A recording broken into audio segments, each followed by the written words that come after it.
2026년 5월 5일 화요일 말씀 묵상 함께 시작합니다. 오늘 말씀은 창세기 35장 23절에서 36장 8절까지 있는 말씀입니다. 함께 말씀을 묵상합니다. 레아에게서 얻은 아들은 야곱의 맏아들 르우벤과 시므온과 레위와 유다와 이사갈과 스불론이다. 라헬에게서 얻은 아들은 요셉과 베냐민이다. 라헬의 몸종 비라헬에게서 얻은 아들은 단과 납달리이다. 레아의 몸종 실바에게서 얻은 아들은 갓과 아셀이다. 이들은 모두 야곱이 밧다라람에서 얻은 아들들이다. 야곱이 기럇 아르바 근처 마므레로 가서 자기 아버지 이삭에게 이르렀다. 기럇 아르바는 아브라함과 이삭이 살던 헤브론이다. 이삭의 나이는 180살이었다. 이삭은 늙고 나이가 들어서 목숨이 다하자 죽어서 조상들 곁으로 갔다. 아들 에서와 야곱이 그를 안장하였다. 에서 곧 에돔의 족보는 다음과 같다. 에서는 가나안 여인 세 사람을 아내로 맞아들였다. 아다는 햇사람 엘론의 딸이다. 오홀리 바바는 히위 사람 시브온의 딸 아나에게서 태어났다. 바스맛은 이스마엘의 딸이며 느바요세 누이이다.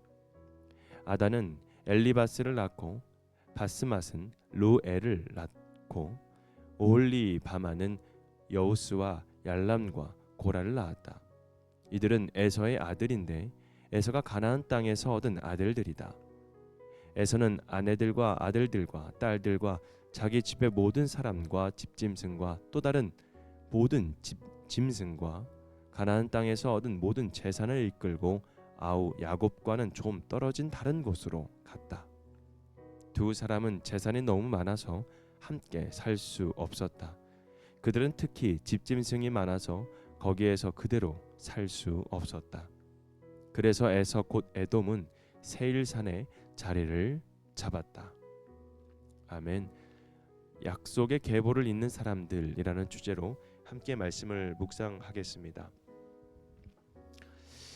오늘 본문은 얼핏 보면 이름들이 많이 나오는 족보처럼 보입니다. 야곱의 아들들의 이름이 나오고 이삭의 죽음이 나오고 에서의 족보가 이어집니다. 그래서 그냥 읽으면 이 본문에서 우리가 무엇을 묵상해야 할까라는 마음이 들 수 있습니다. 그런데 성경의 족보는 단순히 사람들의 어떤 이름을 기록한 명단이 아닙니다. 그 안에는 하나님께서 약속을 어떻게 이어가시는지를, 또 사람의 인생이 어떻게 하나님의 역사 안에 놓여 있는지를, 그리고 믿음의 계보가 어떻게 다음 세대로 흘러가는지가 담겨져 있다는 것이죠. 오늘 본문을 보면 야곱의 아들들이 소개되는데 그들의 이름을 가만히 보면 모두가 완전한 사람들은 아니었습니다. 르우벤도 연약함이 있었고 시므온과 레위도 폭력 사건과 연결되어 있었고 야곱의 가정 자체도 많은 갈등과 아픔이 지나왔죠. 그런데 놀라운 것은 하나님께서 그들을 버리지 않으시고 그들을 통해 약속의 계보를 이어가신다는 것입니다.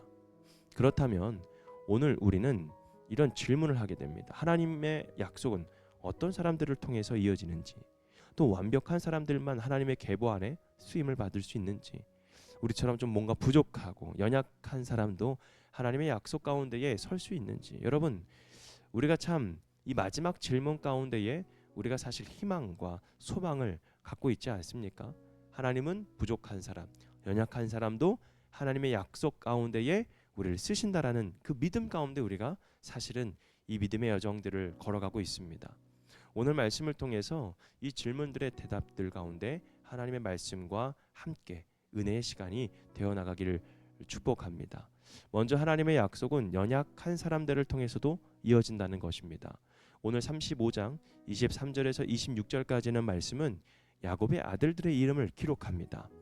레아에게서 얻은 아들들, 라헬에게서 얻은 아들들, 그리고 그들의 몸종인 여종들의 빌하와 실바에게서 얻은 아들들까지 모두 야곱의 아들들로 소개됩니다. 그런데 이 가정은 평탄한 가정이 아니었습니다. 사랑의 경쟁이 있었고요, 시기와 질투가 있었고요, 상처와 갈등이 있었습니다. 그런데 하나님은 그 복잡하고 연약한 가정 속에서도 이스라엘의 12지파의 기초를 세워가고 계셨습니다. 이것은 바로 은혜였죠. 하나님은 완벽한 사람들만 사용하시는 분이 아닙니다. 흠없는 가정만 붙드시는 분도 아니죠. 상처가 있고 실수가 있고 부족함이 있어도 하나님의 약속 안에 붙들린 사람들을 통해 하나님의 일을 이어가신다라는 것입니다. 우리도 그렇습니다. 우리의 삶을 돌아보면 부족한 것이 많습니다. 가정도 완벽하지 않고요. 믿음도 흔들릴 때가 있고요. 때로는 지나온 선택들이 좀 부끄럽게 느껴질 때도 있습니다. 그러나 중요한 것은 내가 완벽하냐가 아니라 하나님의 약속 안에 머물러 있느냐입니다. 하나님은 연약한 우리를 통해서도 당신의 그 뜻을 이어가신다는 것이죠. 그래서 하나님의 약속은 두 번째로 세대와 세대를 지나 이어집니다. 27절부터 29절 말씀을 보면 야곱이 아버지 이삭에게로 돌아갑니다. 그리고 이삭은 180살에 죽어 조상들 곁으로 가죠. 그리고 아들 에서와 야곱이 그를 안장하였습니다. 한때 갈라졌던 그 형제, 축복의 문제로 깨어졌던 관계, 서로 다른 길을 걸었던 그 형제가 아버지의 그 죽음 앞에 두 사람이 함께 서 있습니다. 이 장면은 우리에게 말해줍니다. 한 세대가 지나가도 하나님의 약속은 멈추지 않는다라는 것입니다. 아브라함에게 주신 약속은 이삭에게 이어졌고, 이삭에게 이어진 약속은 야곱에게 이어졌고, 사람은 떠났지만 여러분, 하나님의 약속은 계속 이어져 가고 있습니다. 부모 세대는 언젠간 지나갑니다. 우리의 시간도 언젠가는 지나가죠. 그러나 믿음은 다음 세대로 이어져 가야 합니다. 그래서 우리에게 정말 중요한 것은 나는 무엇을 남기고 있는가입니다. 내 자녀에게, 그리고 다음 세대에게, 그리고 교회에 우리는 무엇을 이어주고 있는가? 재산보다 중요한 것은 여러분 믿음입니다. 말보다 중요한 것은 바로 삶이죠. 형식보다 중요한 것은 하나님을 경외하는 태도입니다. 우리의 삶이 완벽하지 않아도 하나님을 붙드는 믿음이 있다면 그 믿음은 다음 세대에 남겨질 수 있습니다. 그래서 세 번째로 하나님의 약속은 각자의 자리에서 이루어진다는 것이죠. 창세기 36장으로 넘어가면 에서의 족보가 나옵니다. 에서는 아내들과 자녀들과 재산을 이끌고 야곱과 떨어져 세일산의 자리를 잡죠. 두 사람은 재산이 너무 많아서 함께 살 수가 없었습니다. 그래서 에서는 세일산으로 가고 야곱은 약속의 땅에 남습니다.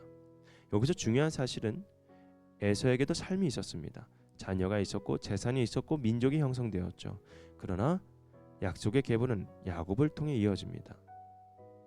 단순히 누구는 성공하고 누구는 실패했다라는 말이 아닙니다. 하나님의 약속은 하나님이 정하신 방향과 그 자리 안에서 이루어진다는 것이죠. 때로 우리는 비교합니다. 왜 저 사람은 더 잘 되는 것 같을까? 왜 나는 이 길을 가야 하는 걸까? 왜 하나님은 나에게 이런 자리를 맡기셨을까? 믿음은 비교가 아니라 하나님 앞에 부르심입니다. 에서는 에서의 길이 있었고 야곱에게는 야곱의 길이 있었습니다. 중요한 것은 남의 자리를 부러워하는 것이 아니라 하나님께서 나를 세우신 자리에서 약속을 붙들고 살아가는 것입니다. 내가 지금 작아 보여도, 내가 지금 대단해 보이지 않아도 하나님이 맡기신 자리라면 그곳이 약속을 이어가는 자리입니다. 사랑하는 성도 여러분, 오늘 본문은 이름들의 기록처럼 보이지만 그 안에 하나님의 신실하심과 선하심이 있습니다. 하나님은 연약한 사람들을 통해서 약속을 이어가시고, 하나님은 세대와 세대를 지나서 또 약속을 이어가시고, 그리고 각자의 자리에서 약속을 이어가십니다.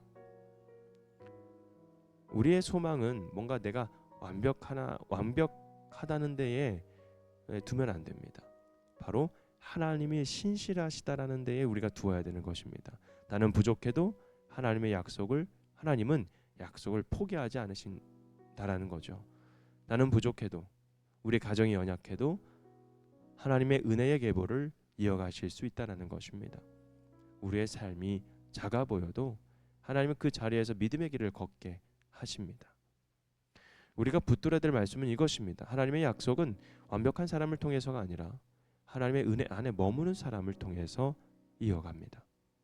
오늘도 내게 주어진 그 자리에서 비교하지 않고 낙심하지 않고 하나님의 약속을 붙들고 살아가는 저와 여러분이 되기를 주님의 이름으로 축복합니다. 오늘 말씀 묵상 마치겠습니다.